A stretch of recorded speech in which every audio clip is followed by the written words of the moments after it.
Good morning বন্ধুরা, সোনালি স্ক্যানবাসে সবাইকে জানাই অনেক অনেক স্বাগত। আমি সোনালি আর আজকে আরও একটা নতুন ভিডিও নিয়ে চলে আসলাম। কেমন আছো তোমরা সবাই? আশা করছি ভগবানের কৃপায় সবাই খুব ভালো আছো, আর আমরাও বেশ ভালোই আছি। তো আজকের ভিডিওটা শুরু করলাম সকাল থেকেই। এখন ঘড়ির কাঁটাতে বাজে ওই 7টা মতো। আর আজকে না একটু তাড়াতাড়ি ঘুম থেকে উঠে পড়েছি, আর এখন নিত্যদিনের কাজকর্ম শুরু করে দিয়েছি। যেহেতু আজকে ঘুম থেকে একটু তাড়াতাড়ি উঠে পড়েছি, তো সেই জন্য ভাবলাম আজকে আগে ঘরটা পরিষ্কার করে তারপরে যাব কিচেনের দিকে। আর জানো তো, আজকে না আমাদের বাড়িতে যে দিদিটা কাজ করে দেয় সেই দিদিটা আসবে না। তো বুঝতেই পারছো কাজের চাপটা আজকে একটু হলেও বেশি আছে, তো সেই জন্যই একটু তাড়াতাড়ি ঘুম থেকে ওঠা। তো ঘুম থেকে উঠে এখন ফ্রেশ হয়ে নিয়েছি, আর এখন দেখো ঘরটা ঝাড় দিয়ে পরিষ্কার করে নিচ্ছি, কারণ বাসি ঘরে তো কোনো কাজই শুরু করা যায় না, তাই না? তো প্রথমেই ঘরটা ঝাড় দিয়ে নেব, তারপরে যাব কিচেনের দিকে। আর তোমাদের কাছে একটা রিকোয়েস্ট করব যে প্লিজ তোমরা ভিডিওটা হাফ দেখে বন্ধ করে দিও না, বা স্কিপ করে করেও দেখো না, পুরো ভিডিওটা ওয়াচ করো। আশা করছি তোমাদের খুব একটা খারাপ লাগবে না। আর আমার ভিডিওটা খুব একটা বড়ও না যে তোমাদের বোরিং লাগবে, খুব ছোট্ট ভিডিও তোমাদের সাথে আমি শেয়ার করি। তো প্লিজ তোমরা স্কিপ না করে পুরো ভিডিওটা দেখো, আশা করছি ভালোই লাগবে।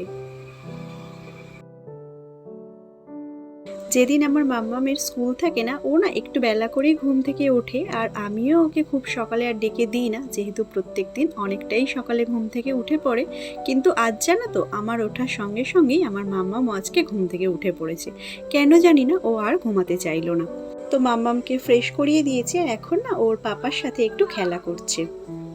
মামাম না ওর পাপার সাথে সেইভাবে সময় কাটাতেই পারে না, কারণ কি বলতো, সকালে তো ভীষণ ব্যস্ততা থাকে, ও ঘুম থেকে উঠে পরে ওর পাপার সাথে স্কুলে বেরিয়ে যায়। তারপরে ও যখন স্কুল থেকে ফেরে তখন ওর পাপা আবার অফিসে বেরিয়ে যায়। তো কি আর করা যাবে, তারপর অনেক সময় হয়তো একটু তাড়াতাড়ি ফেরে ওর পাপা, তখন ও পড়তে থাকে, পড়াশোনা করে। আবার যখন একটু রাত করে ফেরে তখন হয়তো মাঝে মধ্যে মামাম ঘুমিয়েও যায়। তো যাই হোক, সব মিলিয়ে মিশিয়ে না সেইভাবে কিন্তু ওর পাপার সাথেও সময় কাটাতে পারে না। তো সানডেটা ও না সারাদিন কিন্তু ওর পাপার সাথেই কাটায়। আর বুঝতেই পারছো, আমারও সংসারের কিছু কাজকর্ম থাকে, তারপরে এই যে ভিডিও এডিট করা, মানে এদিকেও একটু সময় দিতে হয়। তো যাই হোক, মাম্মাম বেশিরভাগ সময় না একা একাই খেলা করে।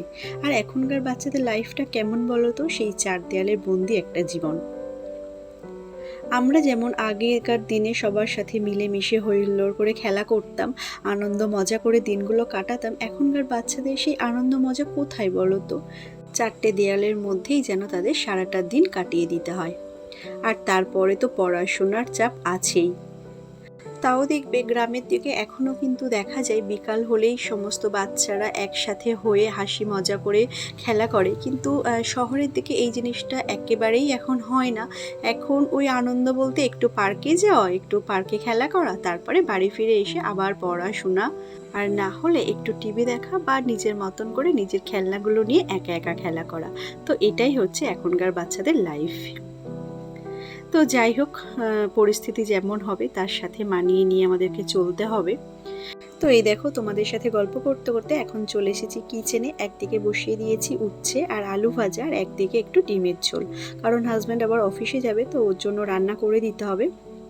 আর এদিকে দেখো, কালকে না ও অফিস থেকে ফেরার সময় হরিণঘাটা থেকে একটু মাংস নিয়ে এসেছিলো, মানে লেগ পিস।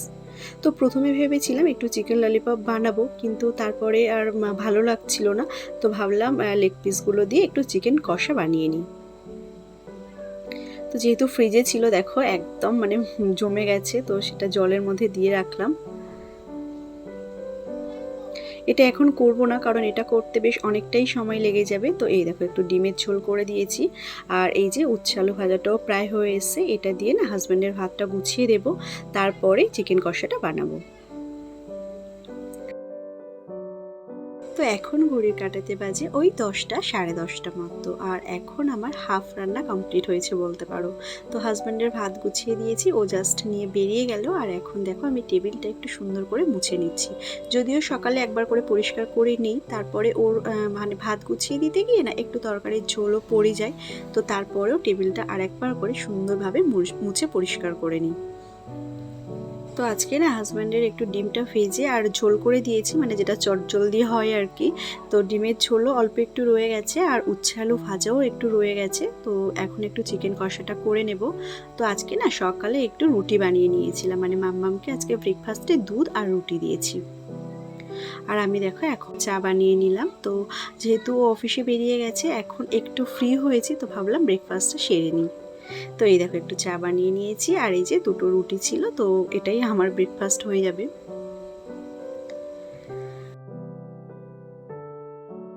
তো ব্রেকফাস্টটা সারলাম, তারপরেও বেশ কিছু কাজকর্ম করেছি যেটা তোমাদের সাথে শেয়ার করা হয়নি, সেগুলো অফ ক্যামেরাই করেছি, কারণ সব কিছু শেয়ার করতে গেলে বুঝতেই পারছো ভিডিওটা অনেক লং হয়ে যাবে। বেশ কিছু জামা কাপড় ছিল, সেগুলো একটু কেচে ছাদে মেলে দিয়ে এসেছি। আর তারপরে আবার এই চিকেন কষা বানানোর জন্য মশলাটাও মানে তৈরি করে নিয়েছি। তো যাই হোক, এখন দেখো চিকেন কষাটা বানিয়ে নিচ্ছি। আর এটা না হরিণঘাটার মাংস যেহেতু, তো বুঝতেই পারছো খুবই নরম, তো এটা না আর প্রেশার কুকারে দেওয়ার কোনো মানে প্রয়োজন পড়ে না।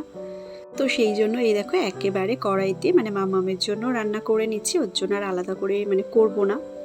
এটা সম্পূর্ণ একান্তই আমার পার্সোনাল ওপিনিয়ন বলতেই পারো।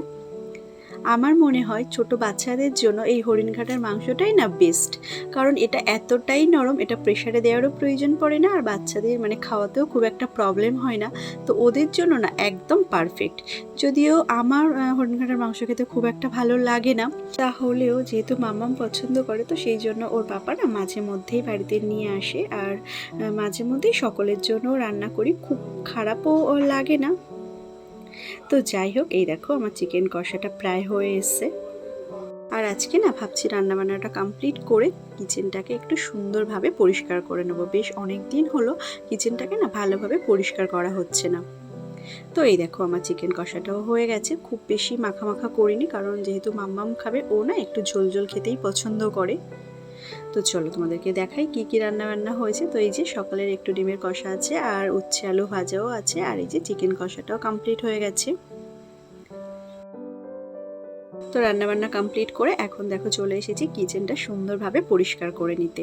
তো প্রথমেই দেখো গ্যাসটা পরিষ্কার করে নিচ্ছি, যেহেতু দিদিটা আসবে না, তো এই কাজগুলো তো আজকে আমাকেই করে নিতে হবে। আর আমি না রান্নাবান্না কমপ্লিট করার পর সঙ্গে সঙ্গেই না কিচেনটাকে পরিষ্কার করে নিই, কারণ এইভাবে ফেলে রাখলে কিছুক্ষণ পরে করতে না আমার একদমই ভালো লাগে না, মানে যখনকার কাজ তখনই কমপ্লিট করে নিতে না আমার খুব ভালো লাগে। আর আমার এই ধরনের ব্লগগুলো যদি তোমাদের ভালো লেগে থাকে, তো অবশ্যই কমেন্ট করে সেটা জানিও, আর অবশ্যই একটা লাইক দিতে ভুলো না। আর যে সমস্ত বন্ধুরা চ্যানেলটাকে অলরেডি সাবস্ক্রাইব করে দিয়েছো, তাদেরকে তো অনেক অনেক ধন্যবাদ জানাই। আর যে সমস্ত বন্ধুরা এখনও সাবস্ক্রাইব করোনি, তাদের যদি ভালো লেগে থাকে তো প্লিজ একটা সাবস্ক্রাইব করে দিয়ে আমার পাশে থেকো আরও নতুন নতুন ভিডিও দেখার জন্য। আর তোমাদের এই একটা লাইক বা একটা কমেন্ট আমাকে সামনে এগিয়ে যাওয়ার জন্য অনেক বেশি মোটিভেট করে। যদি আমরা প্রত্যেক দিন রান্নার পর কিচেনটাকে অল্প অল্প করে পরিষ্কার করে রাখি, তাহলে দেখবে খুব বেশি সময় না প্রয়োজন পড়ে না হাতে। যদি 1 ঘন্টা রান্নার পরে সময় পাওয়া যায়, তার মধ্যেই কিন্তু কিচেনকে সুন্দরভাবে পরিষ্কার করে নেওয়া যায়। আর আমি না সবসময় এটাই করার চেষ্টা করি, কারণ কি বলতো, হাতে তো খুব বেশি সময় সব সময় থাকে না, বুঝতেই পারছো একটা ছোট্ট বাচ্চা আছে, সংসারের সমস্ত কাজ সামলে তাকেও মানে একটু সময় দিতেই হয়। তারপরে তাকে স্কুলে থেকে নিয়ে আসা, তার টিফিন বানানো, তারপরে তাকে পড়াতে বসানো, সব কিছু মিলিয়ে মিশে না হাতে খুব বেশি সময় থাকে না। তো সেই জন্য প্রত্যেক দিন না রান্নার পরে আমি এরকমভাবে অল্প অল্প করে কিচেনটাকে পরিষ্কার করে রাখি। তো সেই জন্য মানে একদিন না খুব বেশি সময় ধরে আমার পরিষ্কার করার প্রয়োজন পড়ে না। তো গ্যাসটা পরিষ্কার করে নিয়ে এখন অল্প কিছু বাসন ছিল, তো সেগুলোই মেজে নিলাম। আর জানো তো আজকে না আমার এখনও পুজো দেওয়া হয়নি।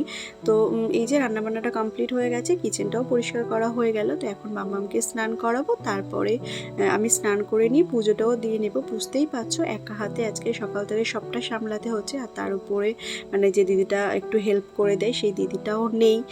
তো চেষ্টা করছি সময়ের মধ্যে সমস্ত কাজ কমপ্লিট করার। আর জানো তো আমি না খুব প্রয়োজন ছাড়া খুব একটা বাইরেও বার হই না, এই সারাদিন সংসারের কাজকর্ম করি, আর তারপরে যেটুকু হাতে সময় পাই মাম্মামের সাথে কাটাই বা নিজের জন্য একটু সময় কাটাই। তো এইভাবেই আমার দিনগুলো কেটে যায়। আর জানো তো, যখন মাম্মাম ছিল না তখন হাতে প্রচুর সময় ছিল, তো সেই জন্যই মেনলি আমার ইউটিউব চ্যানেলটা খোলা। আর এখন দেখো সংসার সামলে, মাম্মামকে সামলে, আর ইউটিউব সামলে, আর নিজের জন্য একটুও সময় বের করতে পারছি না। তো যাই হোক, আজকে হাতে একটু সময় ছিল বলে কিচেনটাকে সুন্দরভাবে পরিষ্কার করে নিলাম। আর এই ছিল আজকে সারাদিনের মোটামুটি কাজকর্ম। তো চলো আজকের মতো টাটা, সবাই খুব ভালো থেকো, সুস্থ থেকো, আর অবশ্যই নিজেদের খেয়াল রেখো। দেখা হবে আরও একটা নতুন ব্লগের সাথে। Thanks for watching.